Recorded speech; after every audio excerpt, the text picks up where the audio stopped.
श्री सांब शिवाय नमः। ओम श्री गणेशाय नमः। हे शिव भक्तों, आज हम लोग श्री शिव महापुराण में द्वितीय रुद्र संहिता के अंतर्गत प्रथम सृष्टि खंड का श्रवण करेंगे। अथ षष्ठोऽध्याय।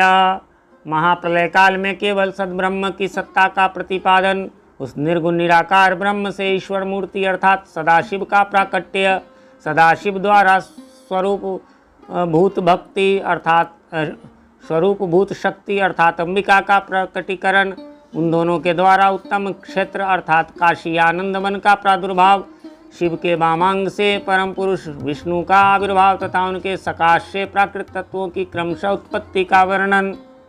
ब्रह्मा जी बोले, हे ब्राह्मण, हे देव शिरोमणे, आप सदा समस्त जगत के उपकार में लगे रहते हैं। आपने लोगों के हित की कामना से यह बहुत उत्तम बात पूछी है, जिसके सुनने से संपूर्ण लोगों के समस्त पापों का क्षय हो जाता है। उस अनामय शिव तत्व का मैं आपसे वर्णन करता हूँ।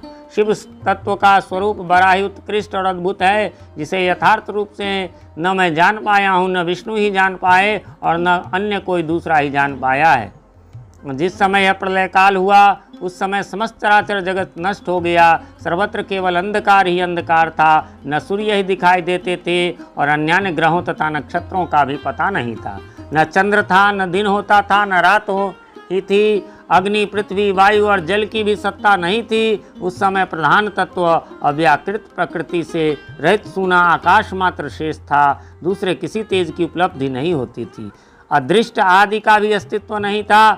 शब्द और स्पर्श भी साथ छोड़ चुके थे। गंध और रूप की भी अभिव्यक्ति नहीं होती थी। रस का भी अभाव हो गया था और दिशाओं का भी भान नहीं होता था।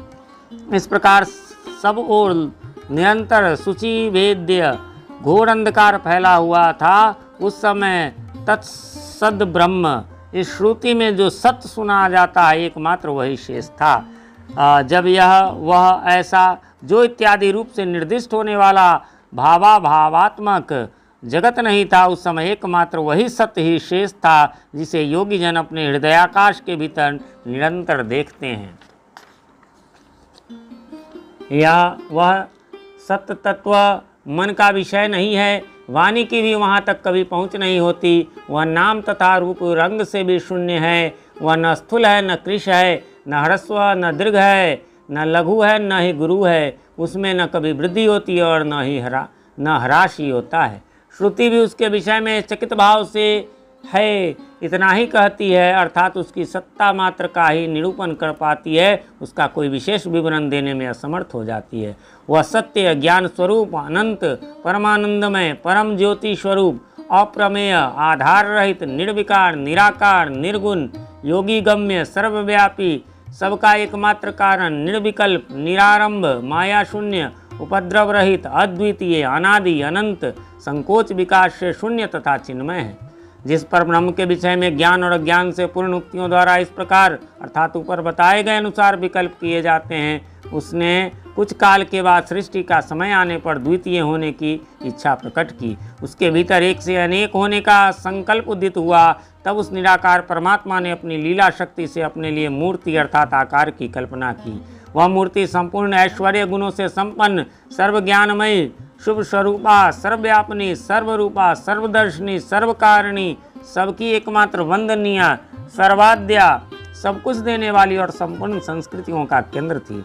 उस शुद्ध रूपिणी ईश्वर मूर्ति की कल्पना करके वह द्वितीय, अनादि, अनंत, सर्व प्रकाशक, चिन्मय, सर्वव्यापी और अविनाशी पर ब्रह्म अंतर्हित हो गया। जो मूर्ति रहित पर ब्रह्म है, उसी की मूर्ति अर्थात चिन्मय आकार भगवान सदाशिव हैं। अर्वाचीन और प्राचीन विद्वान उन्हीं को ईश्वर कहते हैं।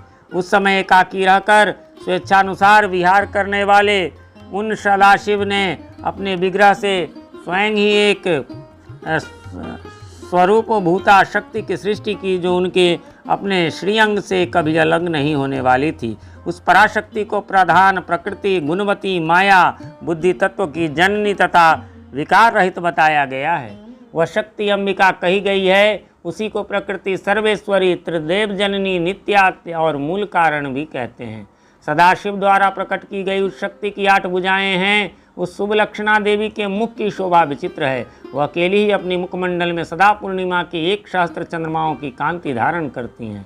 नाना प्रकार के आभूषण उनके श्रीअंगों की शोभा बढ़ाते हैं। वह देवी नाना प्रकार की गतियों से संपन्न है और अनेक प्रकार के अस्त्र शस्त्र धारण करती हैं। उनके नेत्र खिले हुए कमल के समान जान पड़ते हैं। वह अचिंत्य तेज से जगमगाती रहती है। वह सबकी योनि है और सदा उद्यमशील रहती है। एकाकिनी होने पर भी वह माया संयोग वशात अनेक हो जाती है। वे जो सदाशिव हैं उन्हें परम पुरुष ईश्वर, शिव, शंभु और अनीश्वर कहते हैं। वे अपने मस्तक पर आकाश गंगा को धारण करते हैं। उनके भाल देश में चंद्रमा शोभा पाते हैं। उनके 5 मुख हैं और प्रत्येक मुख में 3 नेत्र हैं। 5 मुख होने के कारण वे पंचमुख कहलाते हैं। उनका चित्त सदा प्रसन्न रहता है। वे 10 भुजाओं से युक्त और त्रिशूलधारी हैं। उनके श्रीअंगों की प्रभा कर्पूर के समान श्वेत गौर हैं। वे अपने सारे अंगों में भस्म रमाए रहते हैं। उन काल रूपी ब्रह्म ने एक ही समय शक्ति के साथ शिवलोक नामक क्षेत्र का निर्माण किया था। उस उत्तम क्षेत्र को ही काशी कहते हैं। वह परम निर्वाण या मोक्ष का स्थान है जो सबके ऊपर विराजमान है। ये प्रियतम रूप शक्ति और शिव जो परमानंद स्वरूप है उस मनोरथ क्षेत्र में नित्य निवास करते हैं। वह काशीपुरी परमानंद रूपनी है। हे मुने, शिव और शिवा ने प्रलय काल में भी कभी उस क्षेत्र को अपने सानिध्य से मुक्त नहीं किया था, इसलिए विद्वान पुरुष उसे अभिमुक्त क्षेत्र भी कहते हैं। वह क्षेत्र आनंद का हेतु है, इसलिए पिनाकधारी शिव ने पहले उसका नाम आनंद वन रखा था। उसके बाद वह अभिमुक्त के नाम से प्रसिद्ध हुआ। हे देवर से एक समय उस आनंद मन में रमन करते हुए शिवा और शिव के मन में इच्छा हुई कि किसी दूसरे पुरुष की भी सृष्टि करनी चाहिए, जिस पर सृष्टि संचालन का महान भार रखकर हम दोनों केवल काशी में रहकर इच्छानुसार विचरण करें और निर्वाण धारण करें। वही पुरुष हमारे अनुग्रह से सदा सबकी सृष्टि करे, वही पालन करे, अंत में वही सबका संहार भी करे। यह चित्त एक समुद्र के समान है। इसमें चिंता की उताल तरंगे उठकर इसे संचल बनाए रहती है। इसमें सत्वगुण रूपी रत्न, तमोगुण रूपी ग्रह और रजोगुण रूपी मूंगे भरे हुए हैं। इस विशाल चित्र समुद्र को संकुचित करके हम दोनों उस पुरुष के प्रसाद से आनंद कानन अर्थात काशी में सुखपूर्वक निवास करें। यह आनंद वन वह स्थान है जहाँ हमारी मनोवृत्ति सब ओर से सिमट कर इसी में लगी हुई है तथा जिसके बाहर का जगत चिंता से आतुर प्रतीत होता है। ऐसा निश्चय करके शक्ति सहित सर्वव्यापी परमेश्वर शिव ने अपने वाम भाग के 10वें अंग पर अमृत का सिंचन किया। वहाँ उसी समय एक पुरुष प्रकट हुआ जो तीनों लोकों में सबसे अधिक सुंदर था। वह शांत था, उसमें सत्वगुण की अधिकता थी तथा वह गंभीरता का अथाह सागर था। मुने, क्षमागुण से युक्त उस पुरुष के लिए ढूंढने पर भी कहीं कोई उपमा नहीं मिलती थी। उसकी कांति इंद्र नीलमणि के समान श्याम थी। उसके अंग अंग से दिव्य शोभा छिटक रही थी और नेत्र प्रफुल्ल कमल के समान शोभा पा रहे थे। उसके श्रीअंगों पर सुवर्ण सदृश कांति वाले 2 सुंदर रेशमी पीताम्बर शोभा दे रहे थे। किसी से भी पराजित न होने वाला वह वीर पुरुष अपने प्रचंड भुजदंडों से सुशोभित हो रहा था। तदनंतर उस पुरुष ने परमेश्वर शिव को प्रणाम करके कहा, हे स्वामिन, मेरे नाम निश्चित कीजिए और काम बताइए। उस पुरुष की यह बात सुनकर महेश्वर भगवान शंकर हंसते हुए मेघ के समान गंभीर वाणी में उससे कहने लगे। शिव बोले, हे वत्स, व्यापक होने के कारण तुम्हारा नाम विष्णु नाम विख्यात होगा। इसके अतिरिक्त और भी बहुत से नाम होंगे जो भक्तों को सुख देने वाले होंगे। तुम सुस्थिर होकर उत्तम तप करो, क्योंकि वही समस्त कार्यों का साधन है। ऐसा कहकर भगवान शिव ने श्वास मार्ग से श्री विष्णु को वेदों का ज्ञान प्रदान किया। तदनंतर अपनी महिमा से कभी च्युत न होने वाले श्री हरि भगवान शिव को प्रणाम करके बहुत बड़ी तपस्या करने लगे और शक्ति सहित परमेश्वर शिव भी पार्षदगणों के साथ वहाँ से अदृश्य हो गए। 12,000 दिव्य वर्षों तक तपस्या करने के पश्चात श्री विष्णु अपने अभीष्ट फलस्वरूप सर्वस्व देने वाले भगवान शिव का दर्शन प्राप्त न कर सके। तब विष्णु को बड़ा संदेह हुआ। उन्होंने हृदय में शिव का स्मरण करते हुए सोचा कि अब मुझे क्या करना चाहिए। इसी बीच शिव की मंगलमयी अर्थात आकाशवाणी हुई कि संदेह दूर करने के लिए पुनः तपस्या करनी चाहिए। शिव की उस वाणी को सुनकर विष्णु ने ब्रह्म में ध्यान को अवस्थित कर पुनः दीर्घकाल तक अत्यंत कठिन तपस्या की। तदनंतर ब्रह्म की ध्यान अवस्था में ही विष्णु को बोध हो आया और वे प्रसन्न होकर यह सोचने लगे कि अरे, यह महान तत्व है क्या। उस समय शिव की इच्छा से तपस्या के परिश्रम में निरत विष्णु के अंगों में से अनेक प्रकार की जल धाराएं निकलने लगी।